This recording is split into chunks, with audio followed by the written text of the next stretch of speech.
Hi Aries, this is Jav. Welcome po sa ating channel. By the way, Aries, this is timeless gabay tarot reading. Nakafocus po ito sa inyong love life. Gamitin ang reading na ito bilang gabay lamang. Tandaan, Aries, ito po ay general reading. By the way, after this reading, may second video reading pa kayo. Tungkol po, nakafocus po sa career and money nyo. So, abangan nyo po after this reading, career and money. Kung hindi nyo mahanap, hanapin nyo po sa channel natin.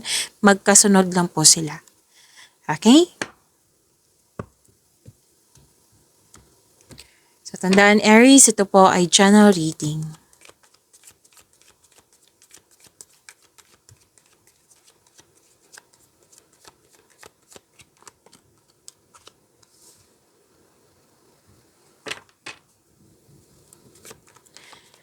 Nasaktan ka noon, sobra ka nasaktan noon, nabibigatan, pero ngayon, bumangon ka at naging mas matatag, na mas naging matapang, increase confidence, yes, bagong simula, may nagkaayos, may transformation, may growth na nangyari. Kumbaga, may natutunan kayo sa mga nangyari sa nakaraan. At ngayon, re-energize ka na. Okay? So, posibleng may inoobserbahan ka na tao, bagay, sitwasyon. Pwede din na may sabi ka sa dito na may nag-stalk po. At may taong hindi totoo sa iyo na sinisiraan ka. So, ingat lang. And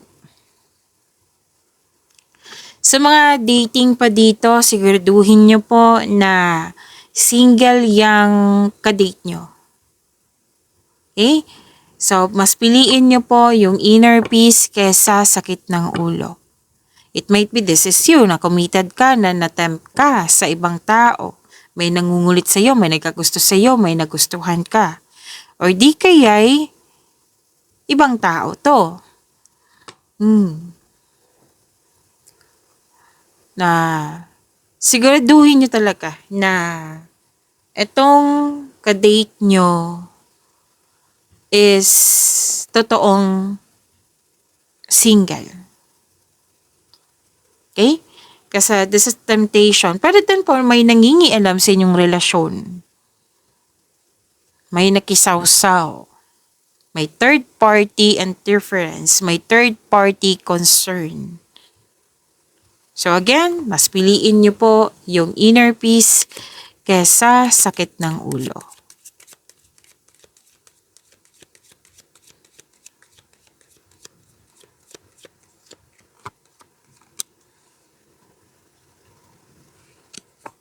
Nagpasya kayo na magkaroon ng self-love. You want to love yourself more. You're making yourself busy. Oo. So, dalawang card po mismo nagsabi dito na may attraction, may affection, naka-receive ka ng unconditional love. Ang iba nga dito, na anong tawag nito? Busy sa passion nyo.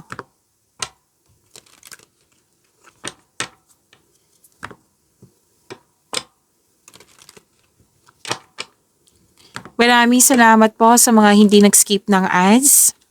Subscribe na po kayo sa channel natin at click yung bell notification para updated ba kayo sa bagong video natin. Para sa mga gusto magpa-reading po, comment po kayo ng personal reading and check my reply sa comment section.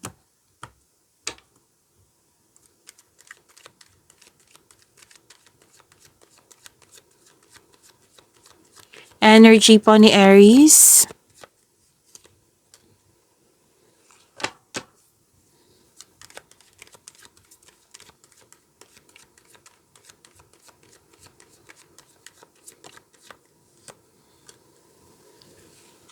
You're feeling trapped.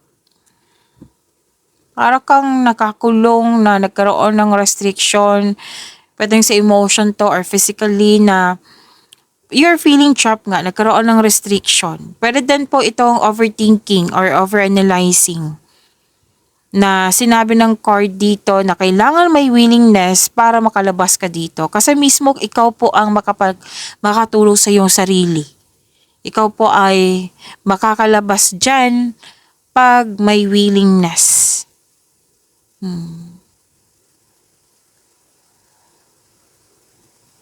Para ka nahihirapan sa isang tao, sa isang bagay, sa isang sitwasyon.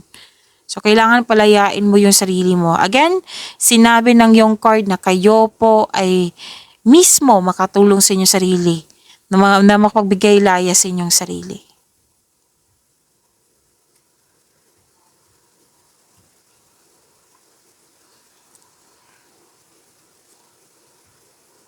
May ilan sa inyo kakapasok lang ng relasyon.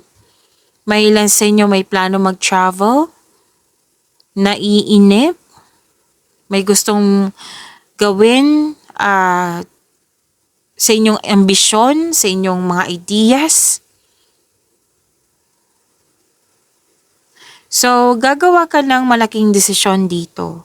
Ang sinabi kasi ng card dito na makinig ka sa iyong intuition kasi it will guide you na makagawa ka ng best decision or best choice po.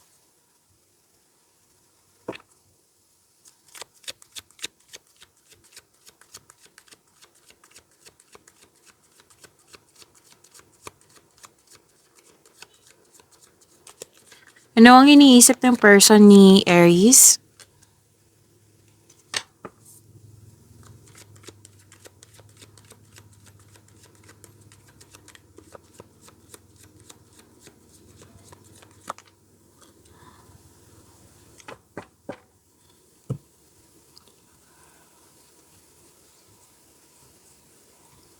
Iniisip niya ngayon, okay. Nakikita ko kasi dito na isa sa inyo busy. Na ginagawa ang ambisyon sa buhay. Na nakikita ko naman dito na strong, confident, very confident siya sa inyong connection.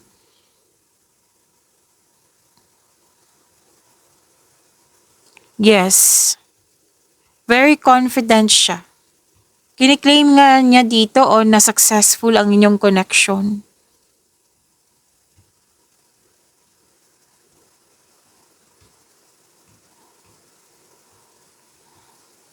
Okay.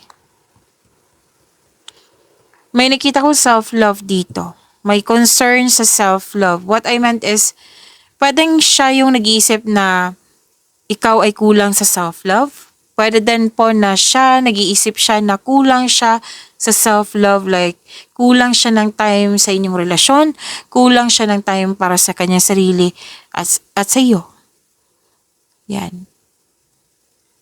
Tapos may plano siyang may iniisip siya dito na ililibre ko to si Aries. Ililibre ko yung sarili ko. Ililibre ko si Aries. Yan ang nakikita ko. Na may iniisip din siya regarding sa bakasyon.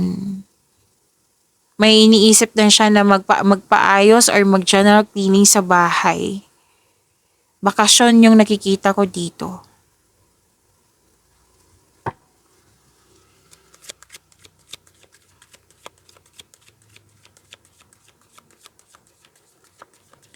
Next action ng person ni Aries.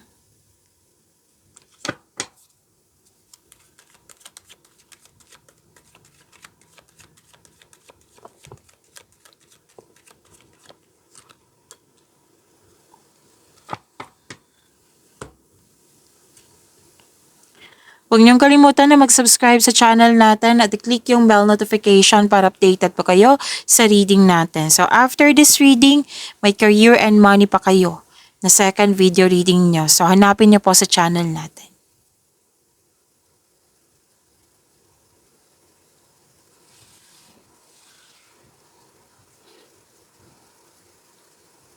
Okay. Nagbigay siya ng mahabang pasensya. Ito yung gustong gawin niya. Magbigay siya ng mahabang pasensya sa inyong relasyon at sa iyo. Pero gusto niya masunod yung gusto niya, ha? Desisyon niya, ideas niya. Ginagamit niya yung lohika kasi sa emotion.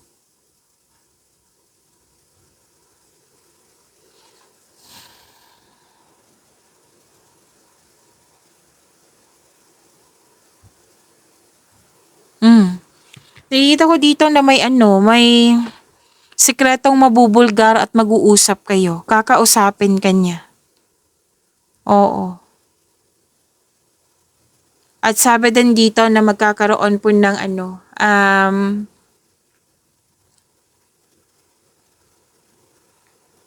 gusto niyang magkaroon ng bagong simula or pwede din pagbukod ito or magbuo ng pamilya, pwede din na magdagdag anak.